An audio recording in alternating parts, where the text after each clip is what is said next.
দেখুন, আপনি যদি হোয়াটসঅ্যাপের ইউজার নেম নিয়ে থাকেন, অর্থাৎ এখানে যেরকম রয়েছে আমার ক্ষেত্রে @somen143, এরকম ইউজার নেম আমরা ব্যবহার করি। সুবিধা কি, ফোন নাম্বার লাগবে না, ইউজার নেম দিয়ে চ্যাট করা যাবে। সেক্ষেত্রে আপনাকে বলি, আপনি আরও বেশি সমস্যায় পড়বেন যদি ইউজার নেম কি আপনি সেট করে না রাখেন।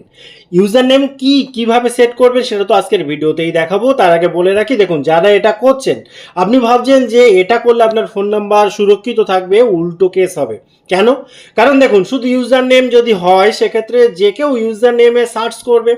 এবারে বিশেষ করে মহিলার ক্ষেত্রে বলুন, যাই বলুন, আপনি বুঝতেই পাচ্ছেন।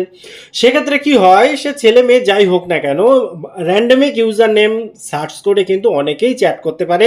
এবং সেক্ষেত্রে ফেক কল বা ফেক SMS বা স্প্যাম বা ফ্রড, এই জাতীয় বিভিন্ন জটিলতা কিন্তু আসতে পারে। আরও বেশি করে আপনি আপনার ফোন নাম্বার সুরক্ষিত করতে গিয়ে ইউজার নেম যদি হোয়াটসঅ্যাপে ইউজ করেন। কাজে চলুন আগে দেখে নিই যে ইউজার নেমের কিভাবে সেট করব। তো একদম প্রথম থেকে দেখায়, দেখুন আপনার হোয়াটসঅ্যাপটাকে আপনি ওপেন করবেন। ওপেন করার পর ইন্টারফেস যদি এরকম হয়, অর্থাৎ এখানে দেখুন একরকম, এখানে একরকম। যদি আপনার এরকম থাকে তাহলে এর উপরে আপনার যে প্রোফাইল রয়েছে সেখানে ক্লিক করবেন। আর যদি নর্মাল এরকম থাকে সেক্ষেত্রে উপরে যে 3 ডট পয়েন্ট রয়েছে এখানে ক্লিক করবেন। ক্লিক করে সেটিংয়ের এখানে আসবেন। আসার পর এই যে আপনার নামটা রয়েছে, এই নামের এখানে আপনি ক্লিক করে দেবেন। ক্লিক করলে এখানে দেখুন অপশান আপনি দেখতে পাবেন যে রিজার্ভ ইউজার নেম, যেটা আগে করে রেখেছিলেন আপনি। তো এখানে যখন আসবেন এই জায়গাটা খুব মন দিয়ে দেখুন, কারণ নর্মাল ইউজার নেমে কিন্তু প্রবলেম অনেক, সেটা আমি আগেই ব্যাখ্যা করেছি। আপনি যে কাজটা করবেন, contact me by user name, এই জায়গাটায় দেখুন এভরিওয়ান করা আছে। আপনাকে আমি সাজেশন দেব যে দেখুন এভরিওয়ান করে রাখবেন না। কারণ কি, যারা অলরেডি আপনার সাথে চ্যাট করছে তারা এমনিতেই আপনার সাথে চ্যাট করতে পারবে, তাতে কোনো সমস্যা হবে না।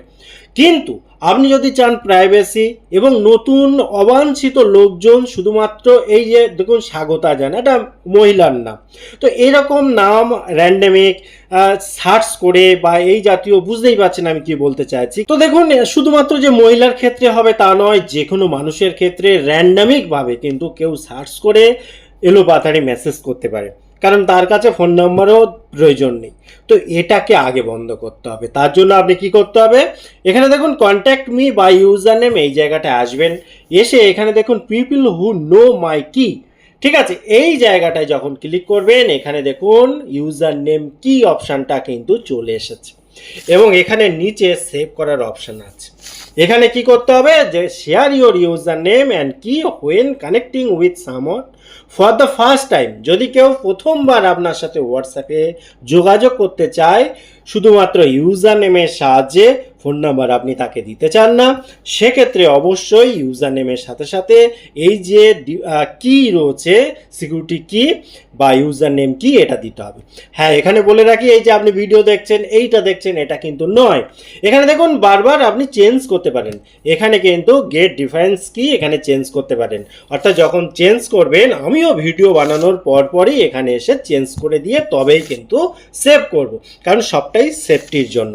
তো এরকমভাবে করে দিয়ে আপনি এখানে সিকিউরিটি কি এখানে সেভ করে দেবেন। সেভ করলে এখানে দেখুন ইউজার নেম কি সেভ হয়ে গেল।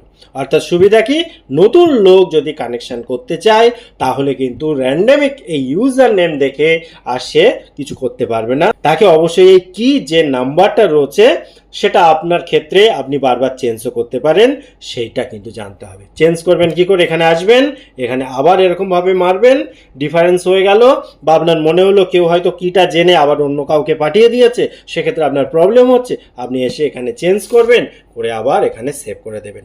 এইভাবে কিন্তু আপনি আপনার প্রোটেকশন, আপনার সেফটি, আপনার সিকিউরিটি বাড়িয়ে নিতে পারেন। টোটাল ইনফরমেশন কেমন লাগলো অবশ্যই কমেন্ট করতে ভুলবেন না। আবার দেখা হবে পরবর্তী ভিডিওতে। ততক্ষণ ভালো থাকুন, সুস্থ থাকুন, বাই বাই।